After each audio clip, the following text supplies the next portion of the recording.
Journalist TV news కి స్వాగతం. రాష్ట్రంలో అందాల బామ్మల పోటీలకు తెలంగాణ ప్రభుత్వం దాసోహమైందా? మర్యాదలు శృతి మించాయా? భారతీయ సంస్కృతిని మర్యాదల పేరుతో మంట కలిపారా?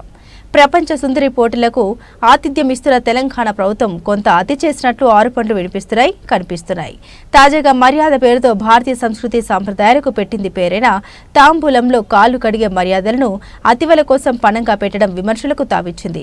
అల్లుళ్లకు ఇచ్చే మర్యాదల్ని అతివలకు ఇవ్వడం ఏంటనే ప్రశ్నలు తలెత్తుతున్నాయి. భారతదేశంలో అది నుండి మర్యాదలకు పెట్టింది పేరు.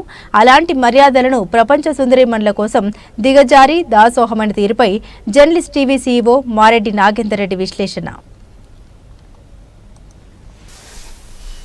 ప్రపంచంలోనే గౌరవ మర్యాదలు ఇచ్చిపుచ్చుకోవటంలో తెలుగువారికి మించిన వారు లేరు అనేది చరిత్ర చెప్తున్న సత్యం. ఎవరైనా అతిథులు వస్తే అతిథి దేవోభవ అంటూ వాళ్ళు గౌరవించుకొని వాళ్ళకు కావాల్సిన సపర్యలు చేస్తూ వారిని దేవుడితో సమానంగా చూడటం అనేది తెలుగువారి సాంప్రదాయం. కానీ సాంప్రదాయ ముసుగులో తెలంగాణ రాష్ట్ర ప్రభుత్వం చేసిన కొన్ని అంశాలు నిజంగా తలదించుకునే విధంగా ఉన్నాయని చెప్పవచ్చు. ఎందుకంటే టూరిజం డెవలప్మెంట్ కోసం లేదా విదేశీయుల్ని ఆకర్షించుకునేందుకు ప్రపంచాన్ని తెలంగాణ వైపు తిప్పుకునేందుకు తెలంగాణలో ఉన్న కాంగ్రెస్ ప్రభుత్వం అందాల పోటీలకు ఆతిథ్యం ఇచ్చింది, తప్పులేదు. కానీ ఆతిథ్యంలో అవాసుపాలయ్యే విధంగా ఏర్పాట్లు చేయడమే ప్రస్తుతానికి తెలుగు రాష్ట్రాలలో ప్రజలలో ఒక రకమైన చర్చకు దారితీస్తుందని చెప్పవచ్చు. ఎందుకంటే ఏదైతే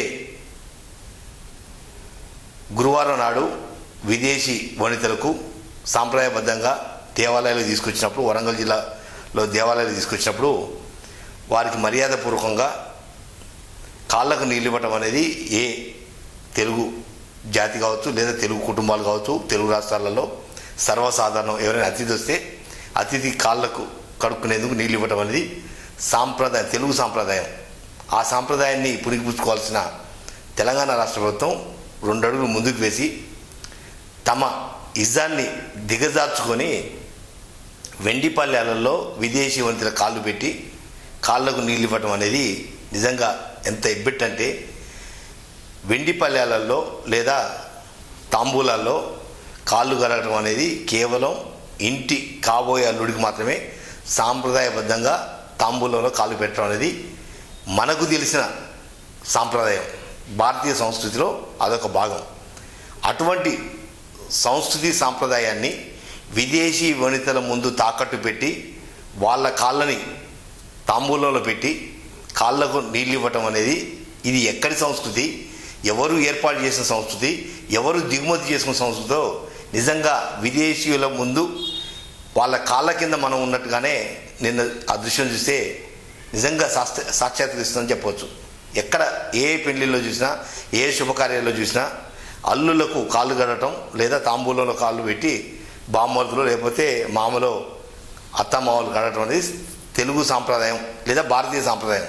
కానీ దిగజారిపోయి గులాంగిరి చేస్తూ విదేశీ వనితలకు కాళ్ళు కడగాలనే నెపంతో వెండి పల్లెలలో కాళ్ళు పెట్టి కాళ్ళకు నీళ్లు పోసి తుడవటం అనేది ఏ రకమైన సాంప్రదాయమో కాంగ్రెస్ ప్రభుత్వాన్ని నడిపిస్తున్న ముఖ్యమంత్రి రేవంత్ రెడ్డి చెప్పాలి, లేదా టూరిజం శాఖ మంత్రి జూపల్లి చెప్పాల్సిన బాధ్యత ఉంది. ఎందుకంటే నిజంగా మన తెలుగు సంస్కృతి సాంప్రదాయాన్ని, భారతీయ సంస్కృతిని తాకట్టు పెట్టినట్టుగానే ఆ దృశ్యం కనపడుతుంది. వాస్తవంగా ఒకవేళ నిజంగానే గుళ్ళో వెళ్ళే ముందు కాళ్ళు కడిగి గుళ్ళోకి రావాలన్నప్పుడు ఒక సపరేటు ఒక బిందెనో కుండనో లేదా భారతీయత ఉట్టిపడే విధంగా ఒక పెద్ద భోజనం లాంటిది ఏర్పాటు చేసి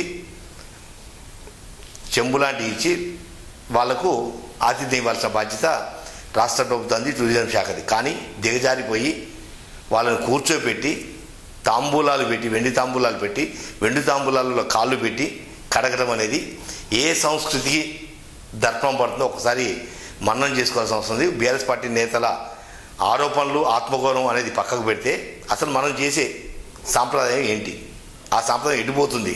నిజంగా విదేశీయులు వచ్చినప్పుడు మనం తాంబూలాలు పెట్టి కాళ్ళు కట్టిన సాంప్రదాయం గతంలో ఎప్పుడైనా ఉందా? ఒక్కసారి మీరు మననం చేసుకోండి. ఇటువంటి సత్యదూరమైన సంస్కృతిని ప్రజల ముందు పెట్టి ప్రజలు పలసనయ్యే విధంగా, తెలుగు ప్రజల ఆత్మగౌరవాన్ని పూర్తిగా తాకట్టు పెట్టే విధంగా, లేదా భారతీయ సంస్కృతిని విదేశీయులకు దాసోహం చేసే విధంగా రాష్ట్ర ప్రభుత్వం వ్యవహరించడం సరైన పద్ధతి కాదు. ఇటువంటి సంస్కృతి సాంప్రదాయాన్ని విచ్ఛిన్నం చేసే శక్తి ఎవరికి లేదు. ఇప్పటికైనా తెలంగాణ రాష్ట్ర ప్రభుత్వం జరిగిన తప్పిదాన్ని ఒకసారి గుర్తించి ఇక భవిష్యత్తులో జరగబోయే ఈవెంట్స్లో ఇటువంటి రిపీట్ కాకుండా చూడాల్సిన బాధ్యత ఎంతైనా ఉంది.